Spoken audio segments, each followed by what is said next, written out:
PM Modi ने कई मुद्दों पर अपनी बात कही।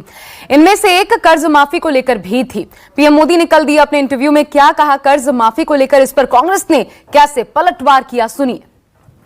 भारत सरकार ने जो बैंकों से रुपये लूट करके मौज करते थे, हमने कानून बनाए, आज 3 लाख करोड़ रुपया वापस आया है।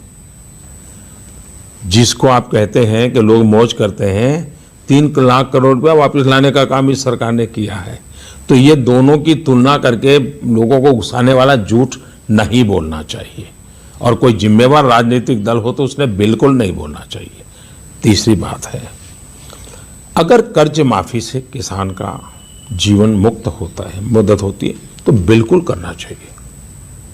लेकिन क्या हुआ है, इस देश में पहले भी सरकारों ने, देवीलाल जी के जमाने में भी कर्ज माफी की थी। तो उपाय ये है कि किसान को मजबूत बनाना, एम्पावर करना, बीज से लेकर बाजार तक सारी व्यवस्थाओं को सुविधा देना। 15 लाख जनता के खाते में आए या नहीं। दूसरा, देश को बताते कि 80 लाख करोड़ काला धन जो 100 दिन में वापस आना था, 55 महीने के बाद 1 रुपया भी उसमें से वापस आया या नहीं। तीसरा, देश को बताते कि 2 करोड़ रोजगार प्रति वर्ष, यानी 55 महीने में 9 करोड़ रोजगार जो आने थे, उनमें से 9 लाख रोजगार भी देश में पैदा हुए या नहीं। चौथा, किसान को जुमला तो था लागत पर 50% मुनाफा देने का, पर क्या किसान को लागत मिली? मुनाफा तो दूर। पांचवा, वादा तो था व्यापार को सरल बनाने का, परंतु जीएसटी का गब्बर सिंह टैक्स लगाकर धंधा मंदा और व्यापार चौपट क्यों कर डाला? पूरा देश पीएम को सुनना चाहता था किसानों की स्थिति पर, वो कहते क्या हैं। हमारे साथ केजे श्रीवत्सन जयपुर से जुड़ रहे हैं और साथ ही हमारे साथ मुंबई से अविनाश पांडे मेरे सहयोगी जुड़ रहे हैं। दोनों का रुख लेते हैं। और श्रीवत्सन, पहले मैं आपके पास आना चाहूंगी और सीधा सवाल यही कि कल कही बातें पीएम की किसानों को लेकर, ये भी कहा कर्ज माफी समाधान नहीं, कितनी रास आई यहाँ किसानों को?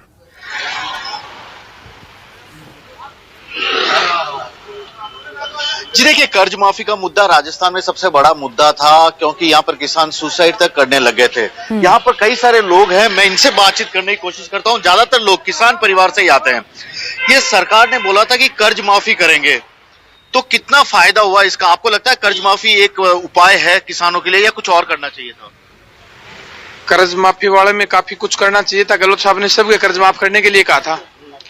उनके अलावा काफी कर्मचारियों के भी, उनके भी हुए थे, और उन्हीं सुनवाई के लिए हम आज यहाँ आए हुए हैं। गहलोत साहब के बंगले के बाहर खड़े हैं। आप भी बताइए बाबूजी, क्या कर्ज माफी जरूरी था क्या किसानों के लिए? उस वादे का काम किया, वो चुनाव में यूज हुआ था वो वादा? कर्ज माफी बिल्कुल जरूरी था, लेकिन वैसा हुआ नहीं जैसा होना चाहिए। श्रीवत्सन, जरा ये भी पूछिए, पीएम ने कहा ये समाधान नहीं है, इस पर क्या सोचते हैं किसान? करेंगे डिफॉल्टर, वैसे किसान समय पे कर्ज चुकाएगा ही नहीं।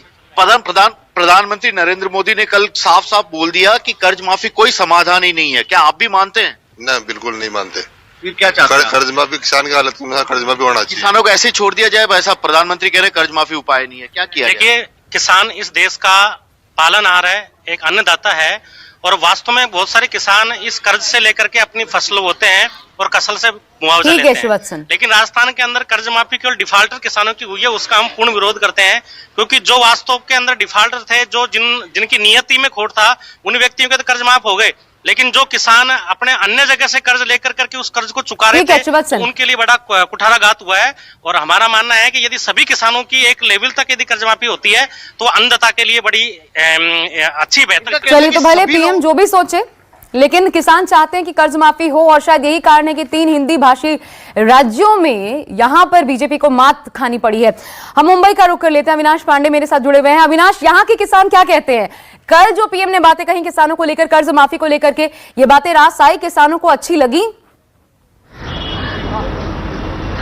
बिल्कुल, किसान तो मेरे साथ में नहीं है, लेकिन उनके बेटे जरूर हैं मेरे साथ में, और हर कोई यहाँ पर कहीं ना कहीं किसान परिवार से ताल्लुक रखता है। आप ये बताइए कि मोदी जी ने कह दिया है कि कर्ज माफी किसानों के लिए सही चीज नहीं है और ये कोई परमानेंट सॉल्यूशन नहीं है, आप क्या सोचते हैं? ये बस टेम्पररी सॉल्यूशन है। जो भी ये किसान लोग फिर भी कर्ज माफी करने के बाद भी लोग अभी आत्महत्या कर रहे हैं। क्योंकि कुछ लोगों के पास बराबर ये जो कर्ज माफी है पहुंच नहीं रही है, कुछ लोगों की कम लोगों की हो रही है, या क्या हो रहा है, कुछ ना कुछ महाराष्ट्र में भी बहुत से किसान मर रहे हैं आए दिन।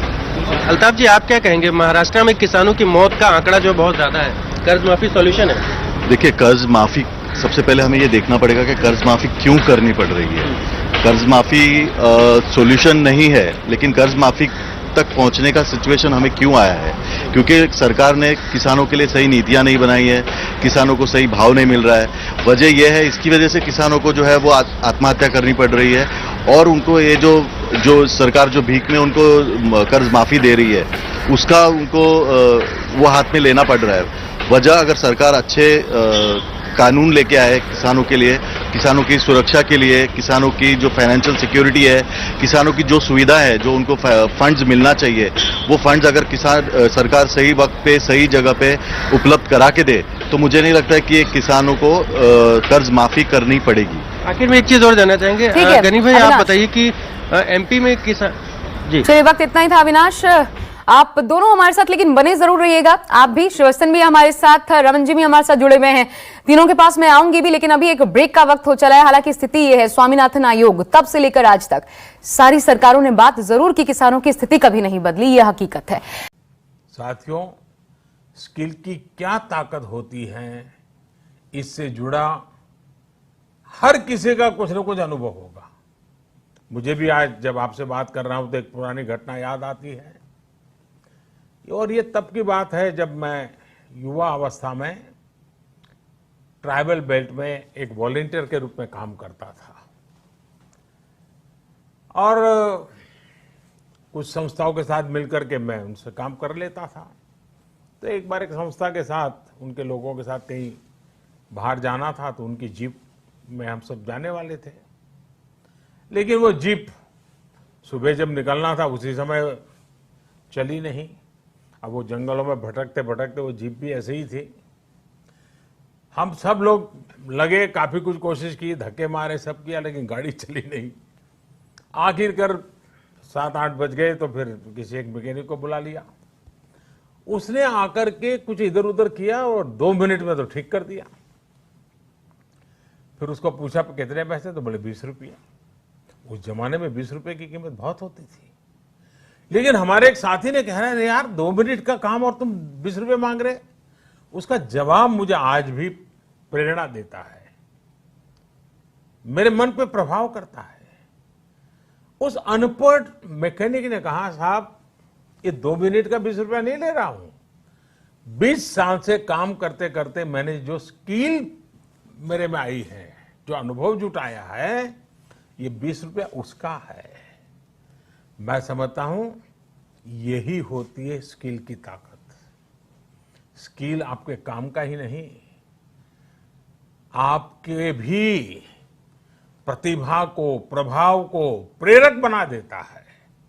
और साथियों, यहां एक और चीज समझनी बहुत जरूरी है। कुछ लोग नॉलेज और स्किल को लेकर के हमेशा कंफ्यूज में रहते हैं या कंफ्यूजन पैदा करते हैं। ऐसे लोगों को मैं हमेशा एक छोटा सा उदाहरण देता हूं। आप बुक्स में पढ़ सकते हैं, यूट्यूब पर वीडियो देख सकते हैं कि साइकिल कैसे चलाई जाती है, साइकिल पर कैसे बैठना है, साइकिल कैसी होती है, कौन सा पुर्जा क्या काम करता है, कहाँ हैंडल पकड़ना है, कहाँ ब्रेक लगाना, सब उसमें आपको वीडियो में भी दिखेगा। ये सब नॉलेज है। आपको नॉलेज है इसलिए आप साइकिल चला जाएंगे, ऐसा गारंटी नहीं है। लेकिन वास्तव में, एक्चुअल में जब साइकिल चलाना होता है तो स्किल की जरूरत पड़ती है। आपको खुद को धीरे धीरे आ जाता है, और फिर आप अपनी मस्ती में भी साइकिल चलाते हैं, चलते रहते हैं, कोई तकलीफ नहीं होती है। जैसे जैसे आपने इस कला को सीख लिया, इस टैलेंट में आ गई, स्किल आ गई, आपको कभी दिमाग खपाना भी नहीं पड़ता है। और इस फर्क को समझना शासन से लेकर के समाज के हर स्तर पर बहुत जरूरी होता है। आज भारत में